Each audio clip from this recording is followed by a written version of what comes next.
Hey Foot Geeks fans, today we are reviewing the Oboz Bozeman.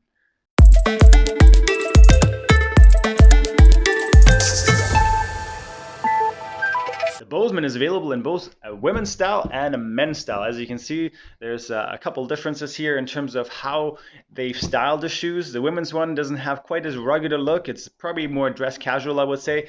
Has more of a leather front as well as back, right? So these two parts are leather, whereas on the men's, when you look at these ones, they do have a rubber kind of covering around the toe as well as the back of the shoe. So that makes it maybe look a little bit more hiking-like, whereas these guys are probably kind of more a casual shoe for around town that you can use kind of anywhere. As you can see, there's a couple different laces that these shoes come with. This one particularly, the men's, comes with a kind of a brown lace in this particular color.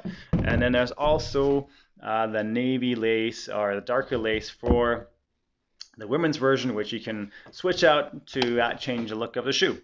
So now the women's and the men's shoes are now also available in wide fittings. Men's was usually available in wide fittings, but they have introduced a number of different styles and designs in the Oboz brand that are now available in wide women's fittings.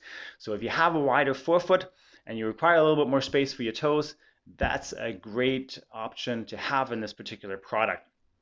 Now these particular products are quite strong in the heel counter, so you can see when I squeeze the heel counter right here, it's actually pretty firm. So it provides a little bit more structure for the shoe in general, and that provides kind of that heel cradle. It does have a little bit of a plastic reinforcement around the heel as well to obviously provide that stability for the heel, while also offering a different density of cushioning.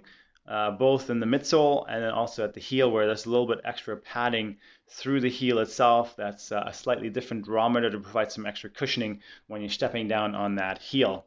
The insoles that come with the shoes do have a bit of an arch support, so you can see that has a great little contour right through there, and that provides a little bit more arch support in general. Now the support itself on this particular product is not significant, so if you have some significant arch collapse, you probably want to use something a little bit firmer than this and maybe switch these out with your own orthotics, right? So that's definitely an opportunity to change out the insoles to put a customized foot orthotic in there.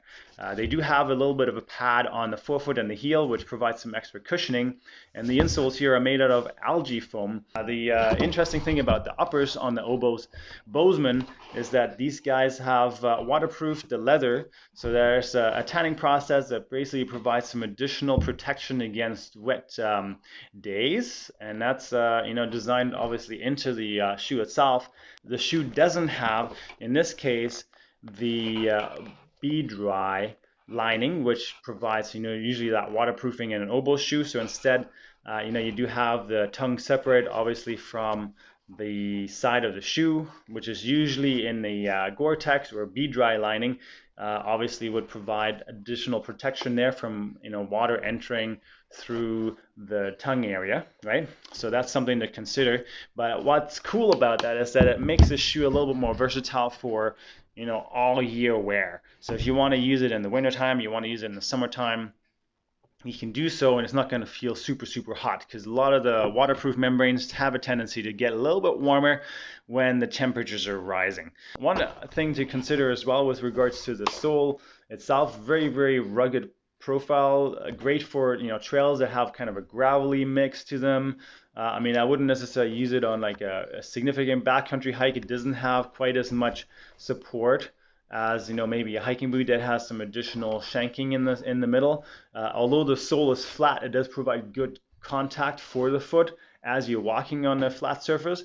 But keep in mind that because it doesn't have a shank and it's a little bit more flexible throughout, it doesn't have quite as much structure as the obviously average hiking boot that would be out there for backpacking tours. So this is a great all-around day kind of hiking shoe for city trails and local easy trails to do. If you have any questions regarding this particular product, please post those questions below. And if you haven't subscribed to us yet on YouTube, do so right over there. Have an awesome day.